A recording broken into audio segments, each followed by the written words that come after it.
Thank you very much. So I've got a microphone so you can actually hear me for a change.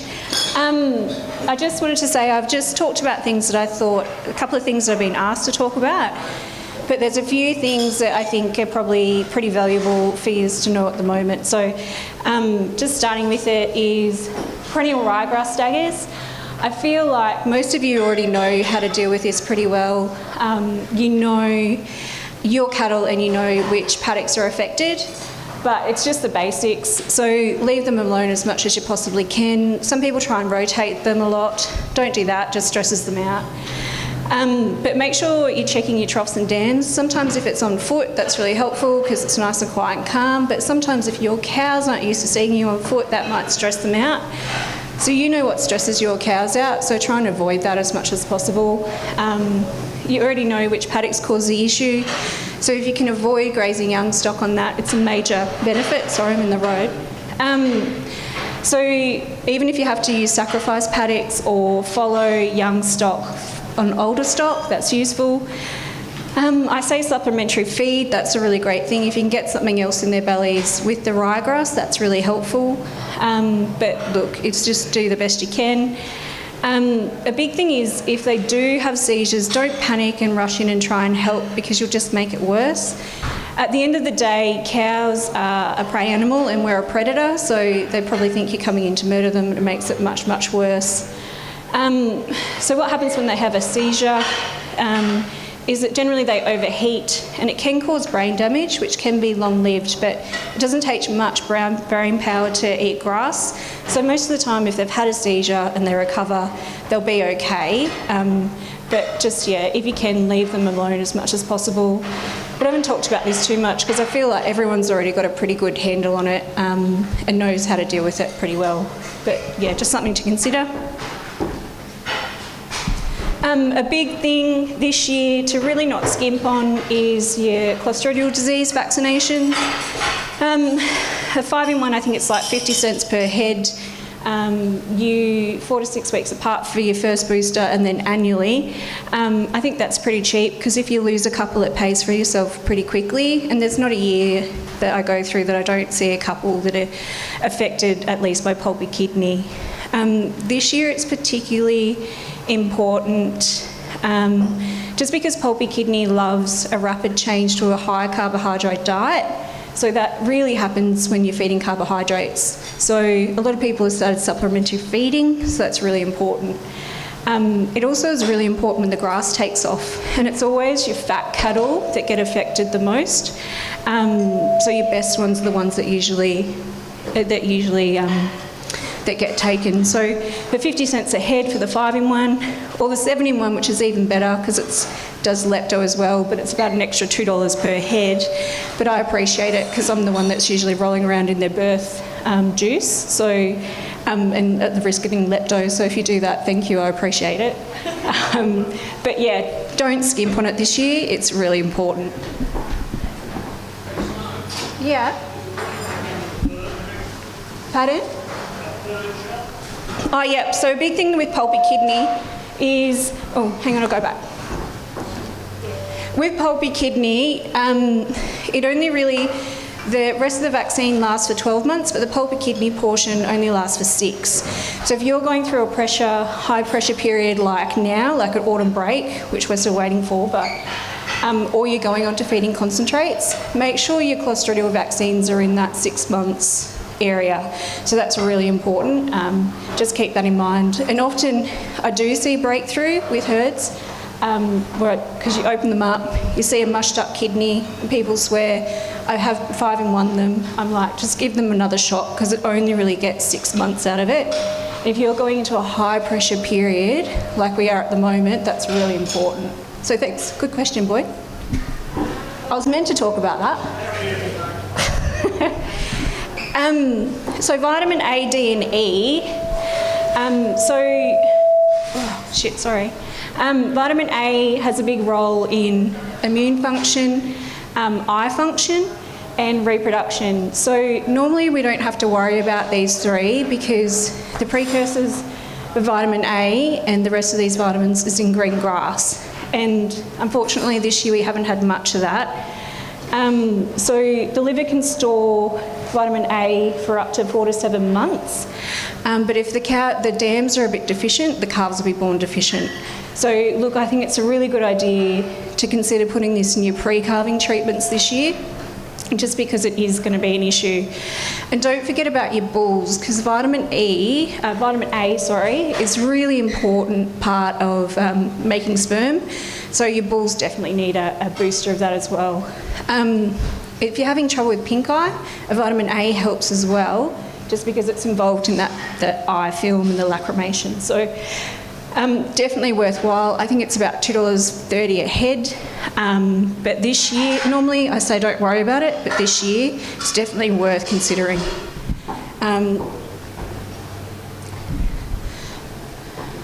So vitamin D, probably not as important because you do get some from sunshine, but it's also important with calcium and phosphorus absorption. So it can be used as a milk fever preventative, which is important, but probably even more important than that is vitamin E. So if anyone's had liver tests or blood testing done for trace elements, which is most of you, it goes hand in hand with selenium. When you get your test results, you don't get a result for selenium, you get a result for glutathione peroxidase, and that is selenium and vitamin E together. And you need both of them to work together to work with reproduction and immune responses. So that's preventing things like RFMs, mastitis. It can cause huge fertility issues because the glutathione peroxidase, sorry, it's a hard thing to say, is involved with prostaglandin, which you need for cycling cows. So that's important because we don't have any fibre at the moment. So no green grass, no fibre at the moment. A vitamin A, D and E shot, for the cost of it, I think this is definitely worthwhile considering. And just every 6 months you can inject them, but definitely would recommend it in your pre-calving this year. I feel like most people have a pretty good handle on their mineral deficiencies. Selenium, copper, cobalt, everyone's got systems in place already. The only thing that's a bit different this year is if you look at this number here, a kilo a day, their requirement is through the roof. So normally we have young stock heifers and steer absolutely doing that, not a drama. But if but if you don't have them pushing that level and you're putting as much copper into them as you normally do, you do run the risk of issues with copper toxicity. Now, it's pretty rare in cattle, but it is just something to consider. So if your cattle aren't putting on as much weight as they normally are, you don't need to supplement them as much because you can run the risk of causing copper toxicity. So just keep that in mind. Not a massive issue, but I just think it's really interesting, the difference in requirements per day. Another consideration is pink eye. We're definitely in an increase this year. A couple of things, trough feeding. We weaned into dusty yards this year, which is something that we don't normally do.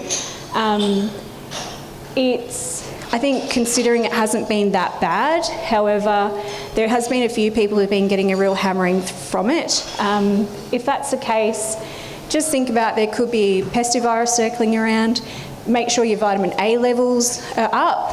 And the other thing too is that if you've introduced new cattle into your herd, there's different strains of it and you could have a particularly nasty virulent type that's been introduced to your herd.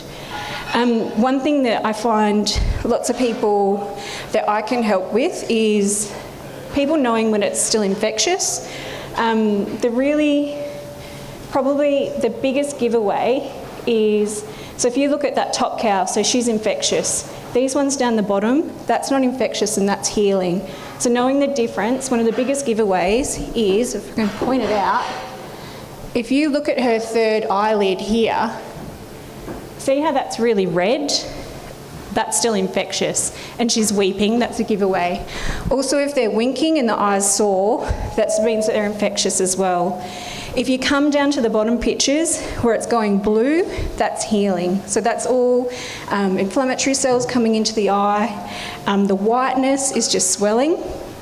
And when they get that red ring around them, that's when all the blood vessels are growing in, and that the eye needs to do that to heal. So I see people looking at these bottom eyes thinking they're still infectious, and they're just not. It's just part of the healing process. So just don't waste your time and money chasing those ones because they're not infectious anymore. Just focus on those top ones. So yeah, treatment options, I think everyone already knows that. You can inject them or you can treat them with Opticlox. It's like $3 a head. It's relatively inexpensive. It's more the time factor that's the big issue.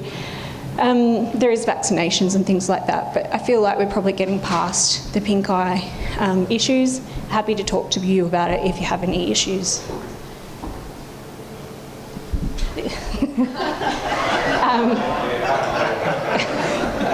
Worms idea. So worms.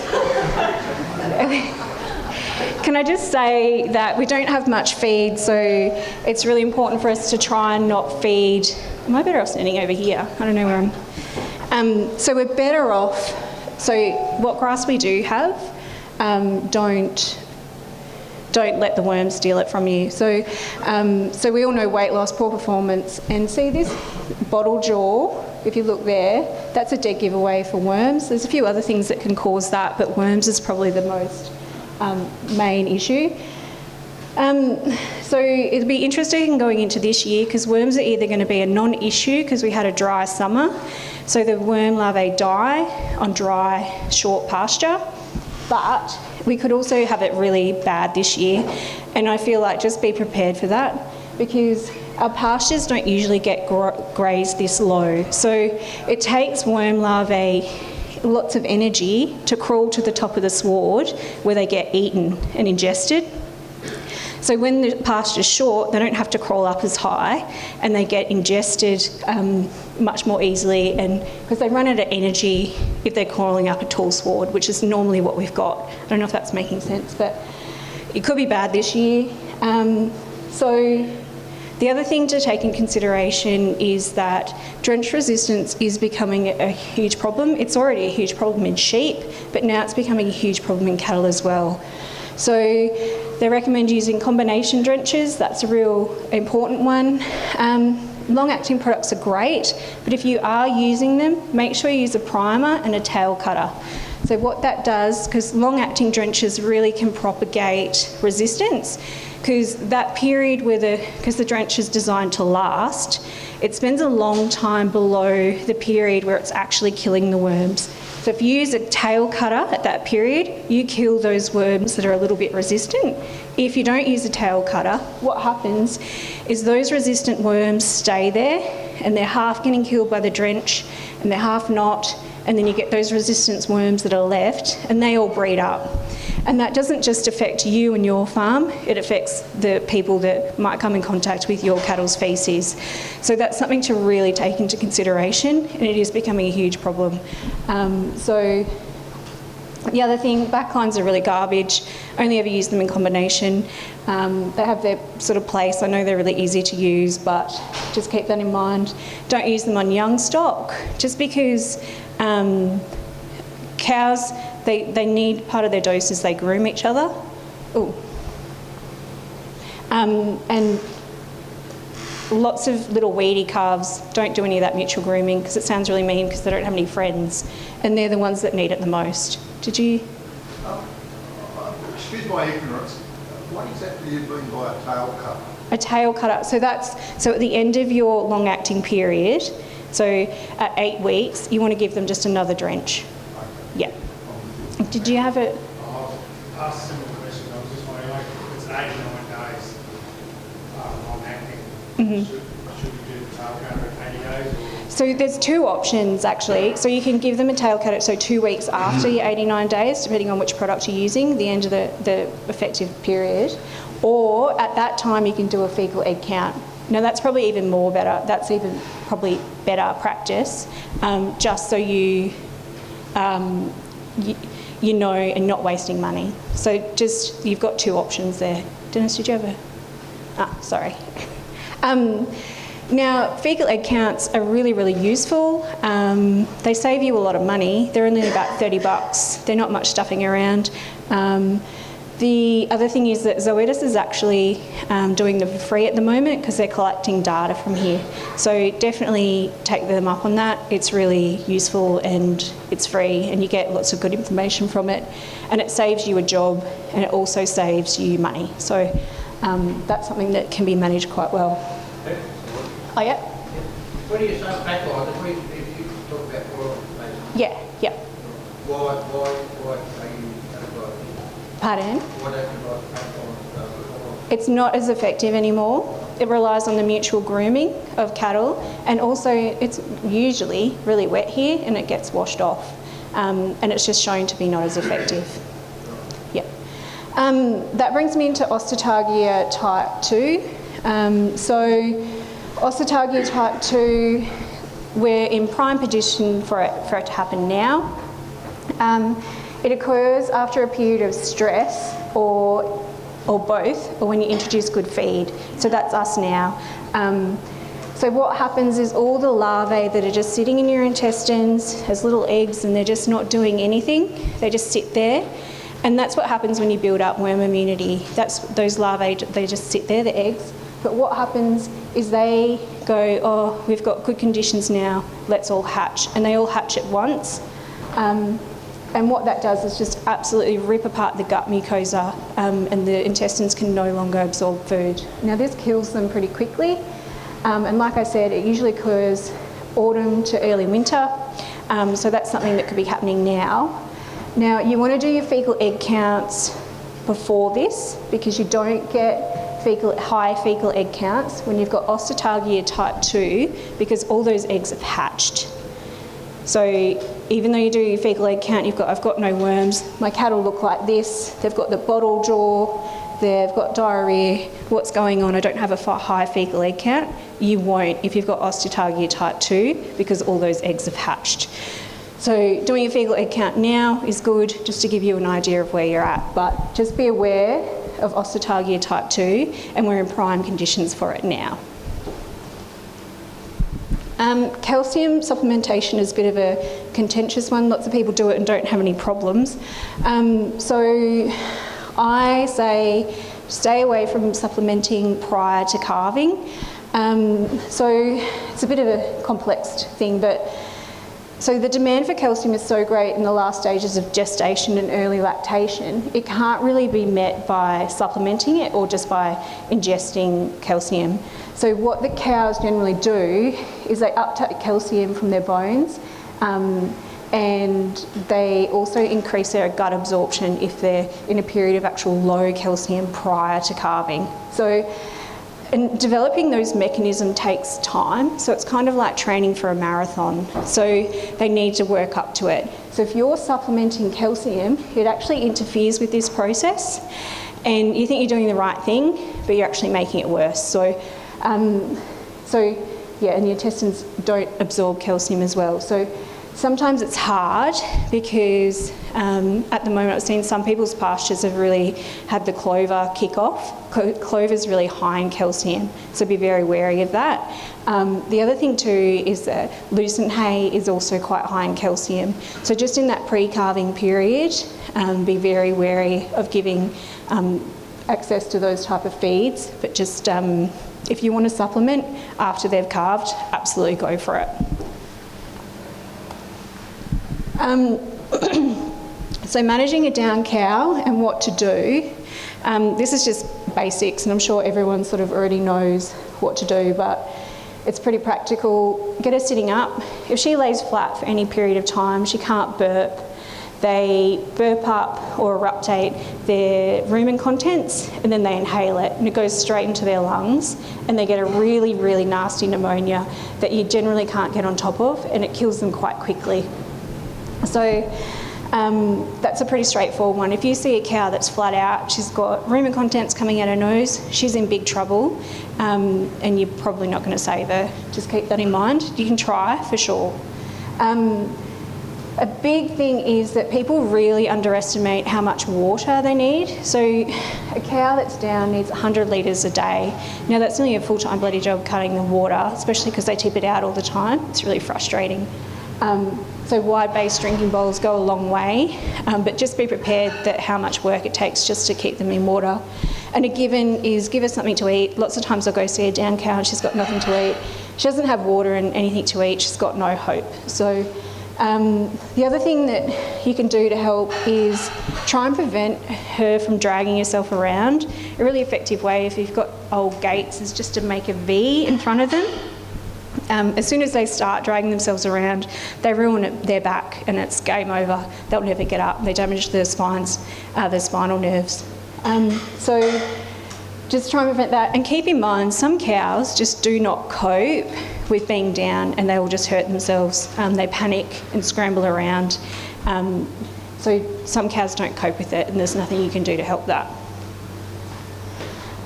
So why are they down? So a big one we're probably going to look at is pregnancy toxemia, which is just low energy and not enough feed. And the calf takes all the energy, especially in that last sort of month to 2 weeks. The calf just sucks everything out of the cow and she has no energy left for herself. The thing with that is they stop eating and they lose their appetite, and they often get a bit crazy and aggressive and they get like that head up, stampy feet, stumbling around. And the other one is they can have milk fever.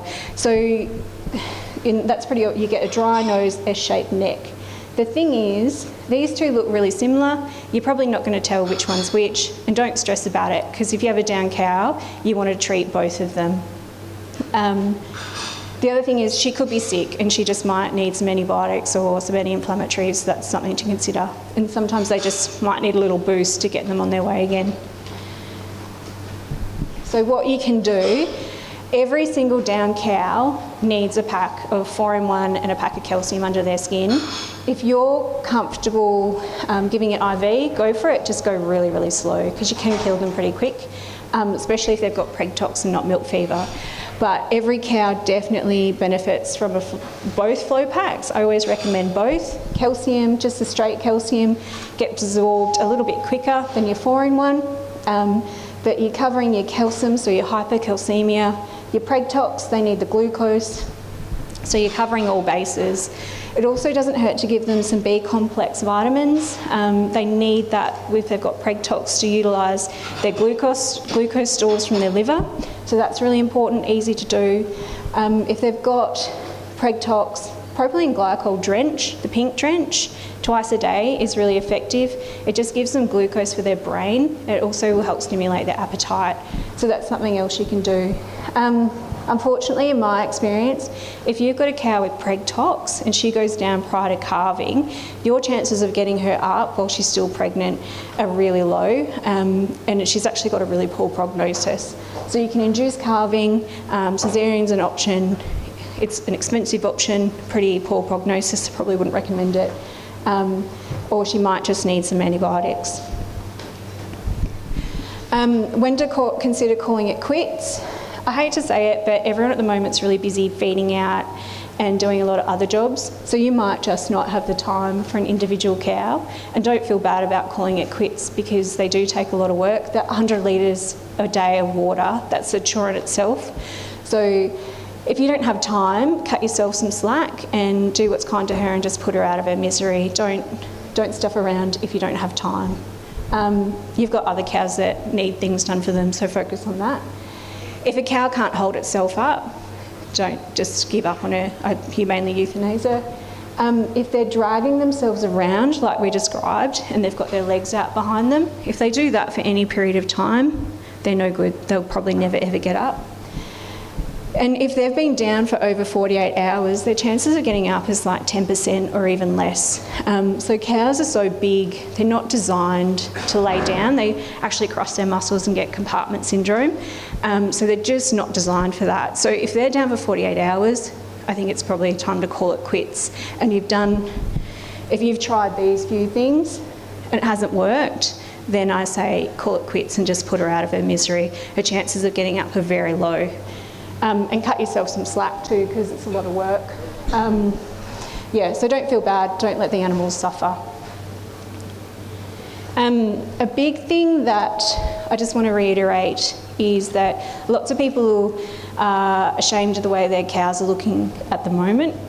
I just want to say that if you reach out for help, people aren't going to judge you. They are there to help, and you're not going to be persecuted, or you're asking for help, you'll get it. So don't be afraid to reach out. That's a really big, I feel like if you get anything out of today, that's the most important thing. But yeah, does anyone have any questions?